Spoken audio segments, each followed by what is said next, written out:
Okay, hello there, everybody. We're back again today talking a little bit about Scottish independence, IndyRef2, some interesting developments today. And I wanted to talk a little bit about, some of the things that the Labour MPs over in Westminster are saying. Um, you know, Mainly in this video, Lisa Nandy with her Catalonia statement and kind of going a little bit beneath the surface on that and looking at it a little closely and doing some real, honest criticism of it. So we're going to be doing that. Then we're going to hear from Keir's Starman. No, I'm sorry. His last name is escaping me, but we're going to be hearing from him. Now he's interesting. He's actually saying that if in 2021, if the SNP are elected, in charge of the Scottish government again, or they're reelected or whatever, that then they would have gotten a mandate. So he's claiming that at that point they would have a mandate in his eyes. The reason why it would matter that he thinks that is because he could potentially become the leader of the Labour Party. So, so him saying that is one way he's saying to the Scottish people, look, I understand what you're going through, right? Or it's what he's trying to do. But what he's trying to suggest is that possibly there's another way to go. A way besides the current status quo, but also not as severe as independence itself. So he's apparently going to be trying to make that work. So I'll tell you what, I'll say best of luck. And you guys will see me explain a bit more about that later in the video. What I want to show you guys right now real quick is the number of countries in the world that have won their independence from England, Great Britain, UK, however you want to look at it, and that have never looked back. Okay, so here we have a map of the world. So here you see USA, 1776. And look, here are all the various countries around the world that won back their independence in whatever way they got their independence back, and they have not regretted it, and they have not come crawling back to Westminster or England. Obviously, you got Australia down here in 1931, Canada 1931. See St. Vincent and the Grenadines in 1931. So 31 was a busy year. Barbados. For them losing New Zealand down here, same with obviously with Australia, so that makes sense. Yeah. So I mean, this is all the countries that have gained their independence and haven't looked back. Now we'll move into potential Labour leader, one of the candidates, Lisa Nandy, and we're gonna just take a little bit closer look at her claims and what when she says that the SNP was twisting her words.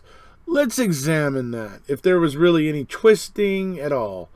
I mean, I think it's pretty obvious when you see her and how she tries to explain it, and she doesn't say anything really very substantial. Anyways, so we'll move into that now, and then we'll see a bit. Okay, so this is going through Lisa Nandy's basically her claims that the SNP is twisting her words, I guess. We'll say that, right? Okay. So here we go. Labour leadership candidate Lisa Nandy told James O'Brien the SNP willfully distorted her comments on Scotland and Catalonia, and those who believed she'd endorsed violence were being conned. Now, let's go ahead and act as if that's a true statement, right? So, well, I'll read on. Gary from North Lanarkshire challenged Lisa Nandy over the comments she made that the UK should look to Catalonia in order to quell divisive nationalism. Okay. The caller said he found the comparison offensive as Spanish authorities used force to prevent the Catalonian independence referendum in 2017, especially as the Catalonian leaders are now in exile. That's the reality of the situation. That's the state of Catalonia at this point in time. Leaders are exiled. Riot police came in and beat up the citizens, broke into schools and stole ballot boxes and did all kinds of horrendous things. That is what Catalonia is remembered for. That's what people are going to think of when you reference it. Okay? So I find it very interesting what she's going to claim. So, why did you feel that that was an appropriate statement to make?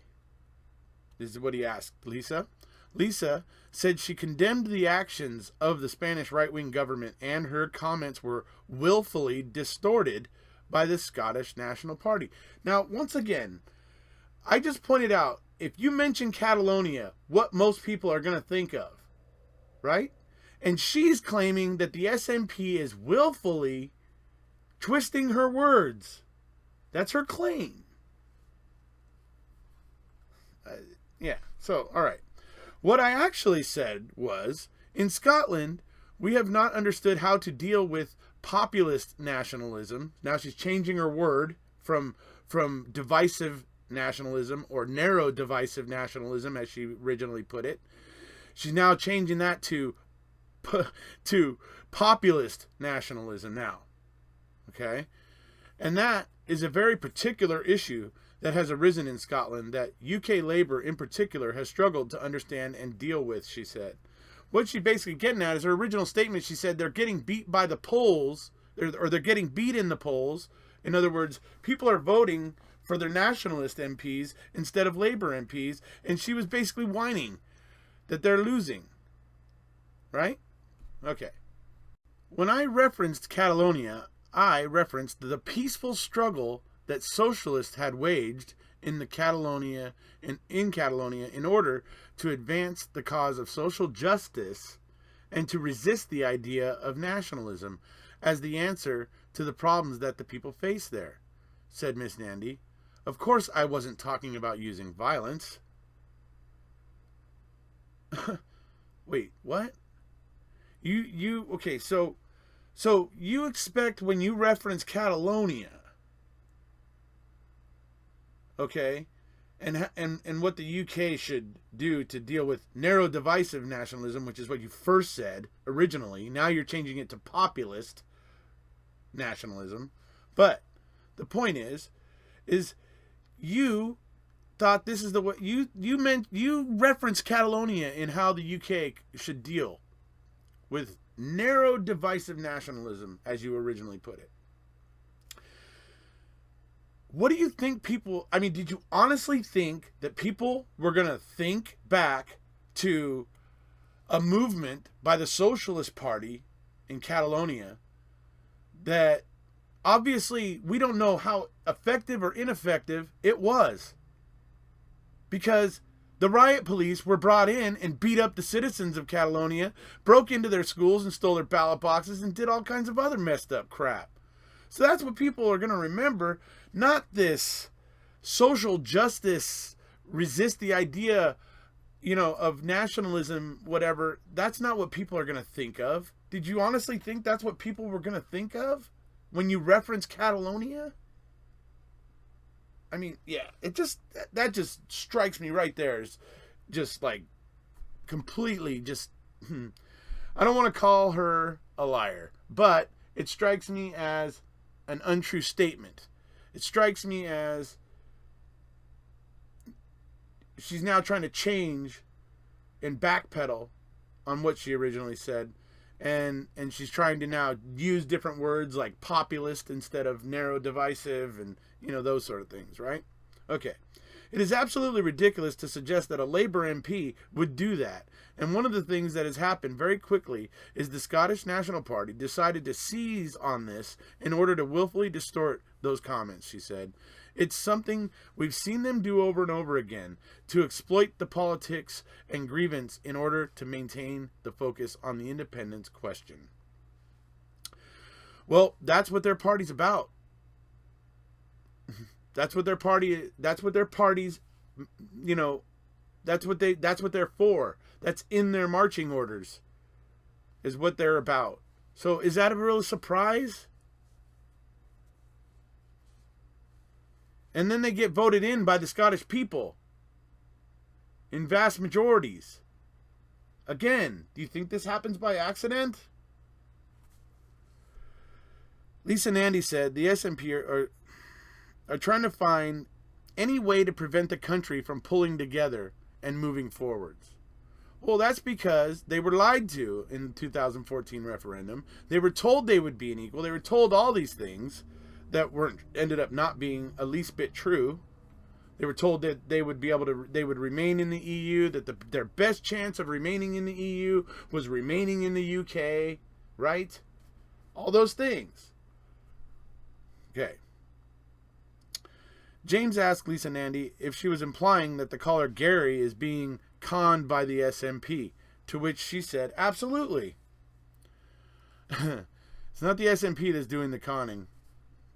James repeatedly asked the caller Gary where he got the idea that Lisa Nandy was endorsing violence, and he refused to give a straight answer. Well, if he refused to give you a straight answer, James, there, you know, if you need one, I just gave you one.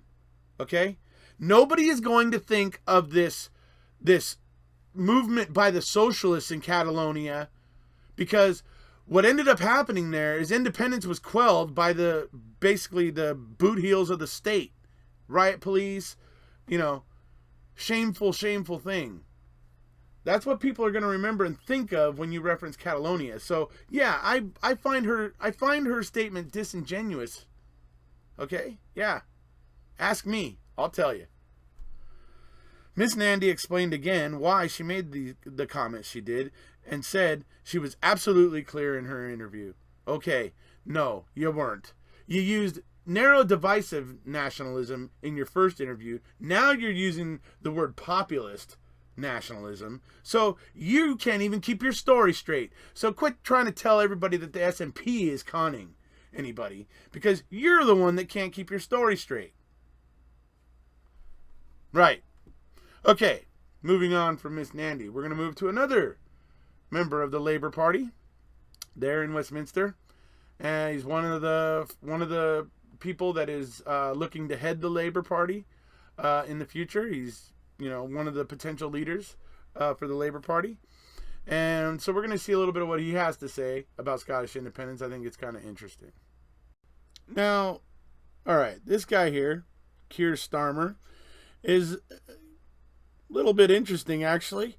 He starts out by saying the SNP will have a mandate to hold a second independence referendum if they win in the 2021 Holyrood election, according to Labour leadership hopeful Sir Keir Starmer. On a visit to the Scottish Parliament on Tuesday, he told journalists the decision on another poll should be made in Scotland. Sir Keir added his party would not block another referendum if there was a pro-independence majority after next year's election. The shadow Brexit secretary said independence would not be the right way forward for Scotland, adding he would look to offer a federal alternative. A federal alternative, huh? Anything more than federal alternative? Have you put any more thought into it more than just federal alternative, putting those two words together? Because the SNP have a 640-page white paper explaining all the, you know, a lot of the, how, you know, the financial situations and how they feel Scotland will move forward once independent. So they've been putting in a hell of a lot of work. So I hope you did more work than just put two words, federal alternative, together. Okay? All right. The leadership candidate said they will have a mandate for an independence vote. What I want to do is to make the case going into that election that actually neither the status quo nor independence is the right way forward. And what we need is, whether you call it federalism or much more meaningful devolution, a different constitutional settlement. That's the argument I want to make. I'm here to discuss that with colleagues. You're in Scotland. You're in Scotland to discuss this. The problem's in Westminster. Why would you be... I mean, that's the whole problem here. The Scots aren't happy with the status quo. And they don't see it going to change. And so they want to make their own decisions. This is a logical series of a progression of events here. But you're going to Scotland to tell them what they need to do? To lick Westminster's boot heels? Okay, well, good luck with that, buddy. Good luck with that one. I'm not so sure you're going to find much success with it. Anyway. He added, there has to be an alternative to the status quo, which I think will not hold, and independence. Well, maybe there is. And maybe, you know what? If you actually do start a conversation about this, then maybe something good can come from it. But then again, you know, Kears, you got to deal with the fact that British MPs came down in 2014 and made a bunch of promises. And told Scotland that they would be equals and everything. I don't think Scotland's in for listening to that anymore, bud. I don't think they're really into it.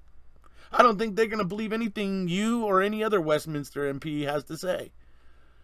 So, I mean, yeah, try. Go for it, dude. I mean, it's a noble thing to try, I guess.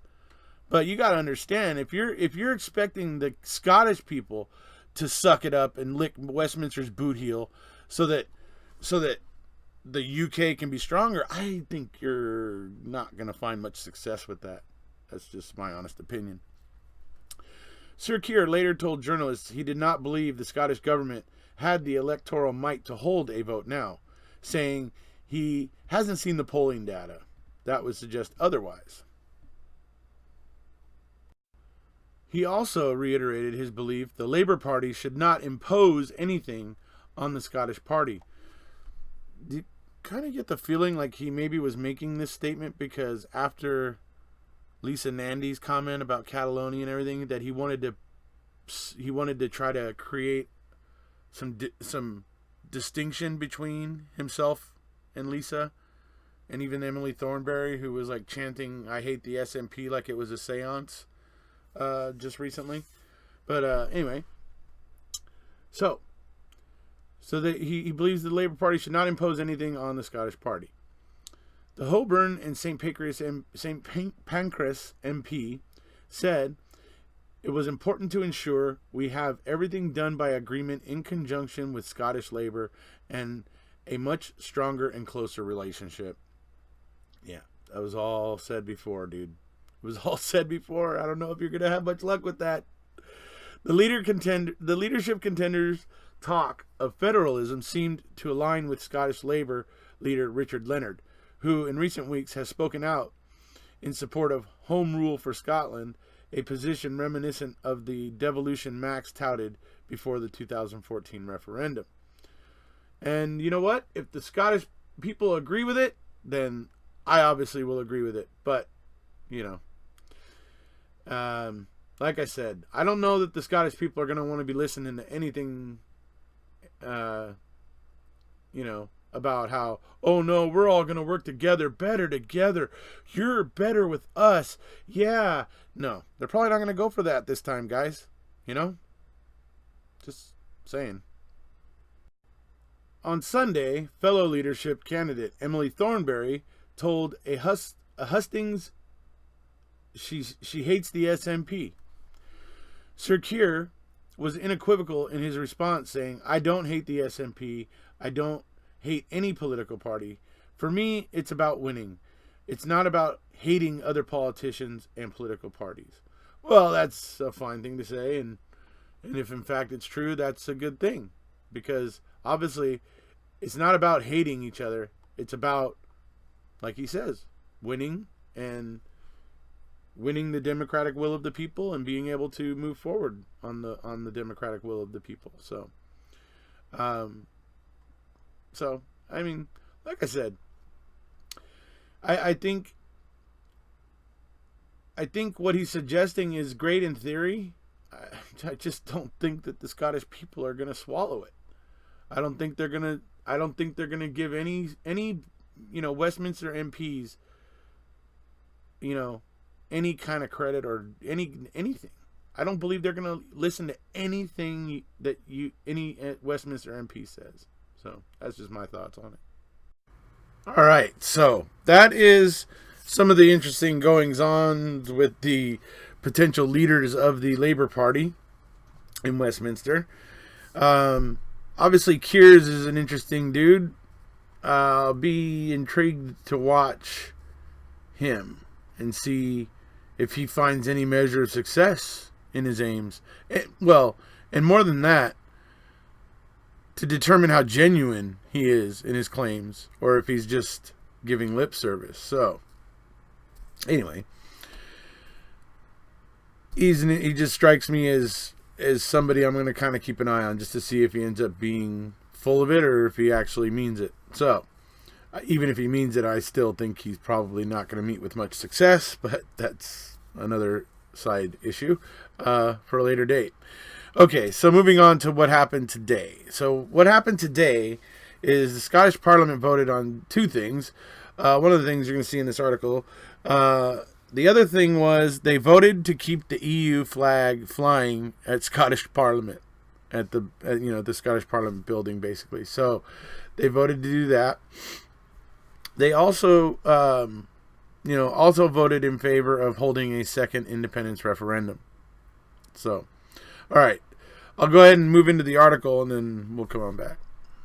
Scottish politicians have narrowly voted in favor of a motion calling for a second referendum on independence.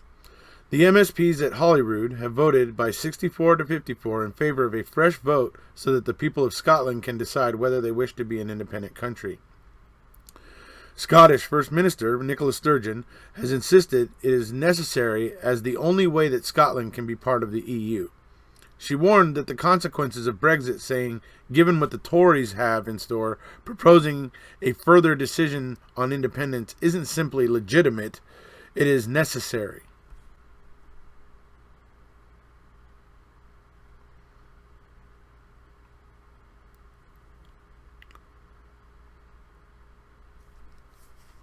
Earlier this month, Prime Minister Boris Johnson refused to allow a second vote, saying the one in 2014 was a once-in-a-generation poll. But Ms. Sturgeon accused UK government ministers of being completely deaf to Scotland's interests, needs, and voices.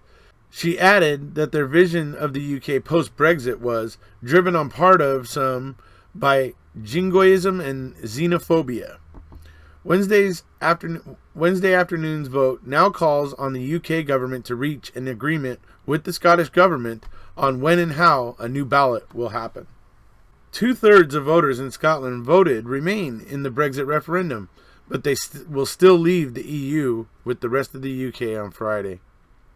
Ms. Sturgeon said this was enough to demand another independence vote because there had been a major material change in circumstances. The First Minister said, "We stand just 2 days from losing our EU membership and all the rights that go with it. In my view, it is beyond doubt now that the only realistic way for Scotland to return to the heart of Europe and to ensure we get the governments that we vote for is to become an independent country. What should be beyond any democratic argument, in light of the material change in circumstances that Brexit represents, is that this must be Scotland's choice to make. And it must be for this Parliament, not Westminster, to determine when and on what basis an independence referendum should take place." Scottish Liberal Democrat Willie Rennie claimed the SNP had learned nothing from Brexit. He added, "Their answer to leaving an economic and social union of 40 years is to leave another closer, more tightly integrated union too. They are a party of barriers and division, when we need unity and collaboration more than ever." Well, Willie, Scotland tried to play ball. They're tired of it. They're done. I mean, this is the one thing that I just continue to marvel at as I listen to some of these MPs. It's just he's complaining about Brexit, and what Scotland wants is to be in the EU. That's what 64% of the people voted. in the EU referendum. Scotland is on a different path. And I don't see these politicians really acknowledging that, really. It's serious. It's the more I see them denying and deliberately ignoring the obvious, the more I just kind of just laugh at what they say. So anyway, while the SNP debate independence, we are seeing health, education, and police struggling to get by. This is the true cost of the SNP's independence obsession. Sorry? What? What do you mean? Health? Seeing health decline? What do you mean? Do you know how much better the Scottish NHS is compared to England and, the rest of the UK? It's not even a contest. So, okay, and then what else? Education? Oh, are we back to because the Scots learn Gaelic, which is a second language, which anywhere in the world learning two languages makes you an actually more intellectual, a more effective thinker. But somehow here in Scotland, because anybody here that can speak Gaelic and English, which is two languages, it makes them dumber. Right. Yeah. That's the kind of logic that they're using here. Education. Okay. Well, maybe there is, maybe there isn't there. You know what I mean? Or perhaps education is something they're working on. But you got to admit their hands are tied. Especially when the budget's going to come so late. It's going to be so difficult for them to finally move when it finally comes, when they finally get, the budget from Westminster, so that they can do what they need to do with their councils in Scotland. And literally it's coming out the day that those things need to happen in Scotland. Trying to trip up the Scottish government, trying to make it look bad so that the people will experience some kind of a turmoil that day, or maybe a week or so around that day, because of the fact that the budget came so late. But is Westminster hoping that the Scottish people aren't going to realize that was the cause of it? That they're just going to think the SNP was dropping the ball? So I'm just curious, wondering out loud, I suppose. Pro-UK campaign group Scotland in Union branded the vote in Holyrood an attempt to distract from current failing public services. I have yet to see any proof of that, except to hear some people mention one baby dying in a Glasgow hospital, which is unfortunate. And honestly, other than like that and whatever, I haven't heard anything really much. I haven't seen much proof offered on that point. So maybe I will now that I'm saying it on video. Maybe there's going to be some people who are going to be like, oh, here. But trust me, if it's just that baby in that hospital in Glasgow, and if it's not something significant, and if it's not something, like I said, significant, because I'm not going to just take somebody's opinion about this or that or whatever. I'm going to need to see official records showing how many infant deaths in the Scottish NHS compared to infant deaths in the, say, England NHS. And then let's make some comparisons like that, and let's really find out what's going on. Right? Okay.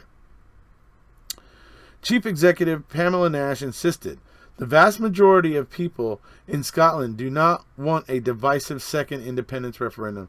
Scotland deserves better. I don't think that's true. I think Pamela Nash is, I don't know. I think she's misguided. A vast majority? You didn't have, the original referendum didn't pass by a vast majority.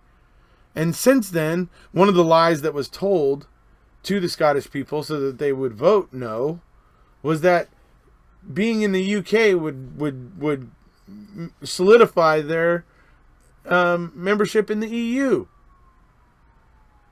That's what they were told. And so by voting no, that's going to solidify that's going to ensure your membership in the EU.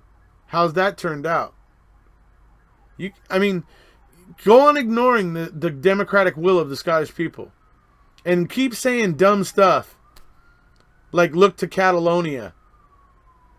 You know? And I mean, seriously. You know? Yeah. Anyways. So, the vast majority of people, I think that's wishful thinking, pretty much. So, but hey, you know what? She's entitled to her opinion.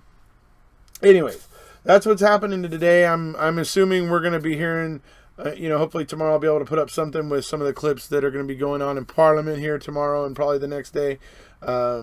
Possibly even seeing Miss Sturgeon give a public address of some sort and talk about it.